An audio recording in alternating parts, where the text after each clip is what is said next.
त्र्यंबकेश्वर ज्योतिर्लिंग के दर्शन के पहले जरूर जान ले ये बातें।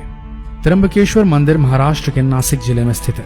ये मंदिर नासिक स्टेशन से 34 किलोमीटर दूर गौतमी नदी के तट पर है। मंदिर की नक्काशी बेहद सुंदर है। त्र्यंबकेश्वर की सबसे बड़ी विशेषता यह है कि इस ज्योतिर्लिंग में ब्रह्मा, विष्णु और महेश तीनों ही विराजित हैं। मंदिर के अंदर एक छोटे से गड्ढे में 3 छोटे छोटे लिंग हैं, जिन्हें त्रिदेवों ब्रह्मा, विष्णु और शिव का प्रतीक माना जाता है। काले पत्थरों से बना यह मंदिर देखने में बेहद सुंदर नजर आता है। सावन एवं महाशिवरात्रि पर्व पर यहाँ की रौनक अलग ही होती है। वैसे सोमवार के दिन भगवान त्र्यंबकेश्वर की पालकी निकाली जाती है। ये पालकी कुशावर्त ले जाई जाती है और फिर वहां से वापस लाई जाती है। इस मंदिर में प्रवेश करने से पहले यात्री कुशावर्त कुंड में नहाते हैं। यहाँ गाय को हरा चारा खिलाना बेहद शुभ माना जाता है। इसी क्षेत्र में अहिल्या नदी गोदावरी नदी में मिलती है। कई दंपतियां इस संगम स्थल पर खास तौर पर संतान प्राप्ति की कामना करने के लिए आते हैं। आइए जानते हैं क्या क्या है त्र्यंबकेश्वर के आसपास के प्रमुख आकर्षण। पंचवटी। नासिक के पास है पंचवटी। यह भारत की दूसरी बड़ी नदी गोदावरी के तट पर स्थित है। इस शहर का ताल्लुक रामायण काल से है। 14 साल के वनवास के दौरान मर्यादा पुरुषोत्तम राम, माता सीता और लक्ष्मण के साथ एक कुटिया बनाकर यहाँ रह रहे थे। लक्ष्मण ने शूर्पणखा की नाक यहीं काटी थी। इस कुटिया के बाहर से रावण ने सीता जी का हरण किया था। पंचवटी में 5 बरगद के पेड़ हैं जो आस पास हैं। इसी कारण से इसका नाम पंचवटी पड़ा था। यहाँ से बहने वाली पवित्र गोदावरी नदी के तट पर 12 साल में एक बार कुंभ मेला लगता है। अगला आकर्षण है कालाराम मंदिर। पंचवटी के पास ही कालाराम मंदिर एक प्राचीन हिंदू मंदिर है जिसमें भगवान राम की मूर्ति स्थापित है। इसके बाद जो अगला आकर्षण है वो है मुक्तिधाम मंदिर। मुक्तिधाम मंदिर नासिक शहर से 8 किलोमीटर दूर स्थित है। शुद्ध सफेद संगमरमर से बने इस मंदिर की वास्तुकला अद्भुत और अपरंपरागत है।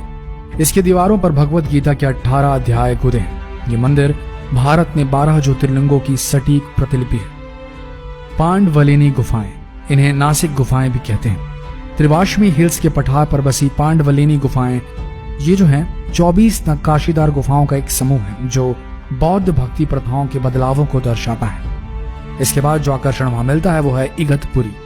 महाराष्ट्र के प्रसिद्ध हिल स्टेशन में शुमार इगतपुरी नासिक जिले का खूबसूरत हिल स्टेशन है जो अपने घने जंगलों और प्राकृतिक सुंदरता के चलते लोकप्रिय है। यहाँ ट्रैकिंग के लिए भी बहुत सारे स्थल हैं। इगतपुरी आने पर घाटन देवी मंदिर जरूर देखना चाहिए।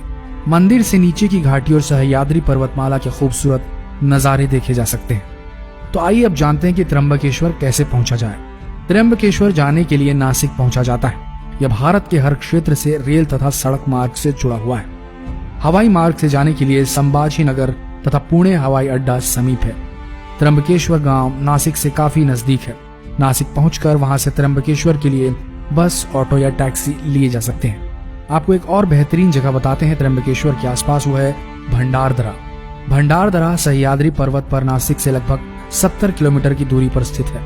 खूबसूरत झरनों, घने जंगलों, झीलों, बांधों और प्रकृति से घिरा सुंदर हिल स्टेशन है।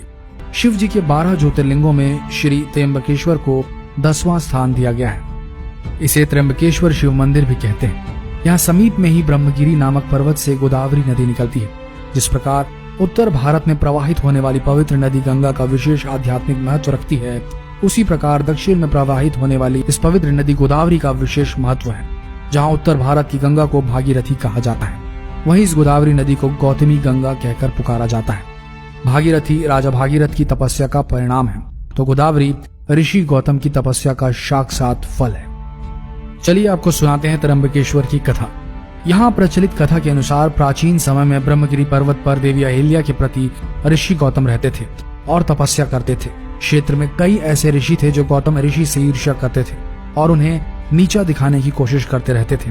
एक बार सभी ऋषियों ने गौतम ऋषि पर गौ हत्या का आरोप लगा दिया।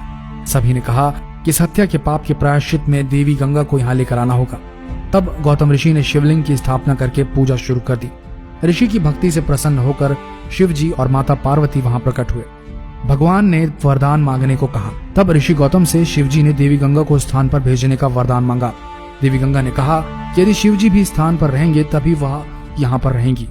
गंगा के ऐसा कहने पर शिव जी वहां त्र्यंबकेश्वर ज्योतिर्लिंग के रूप में वास करने को तैयार हो गए और गंगा नदी गौतमी के रूप में वहां बहने लगी।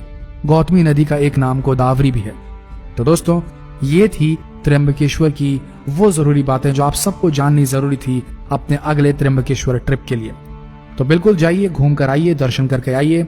आशा करते हैं वीडियो आप सबको कुछ ज्ञान देकर गया होगा। ऐसे ही वीडियोस के लिए बने रहिए हमारे इस पेज के साथ। मिलते हैं अगले दिलचस्प वीडियो में, तब तक के लिए इस वीडियो को शेयर करना ना भूलें। धन्यवाद।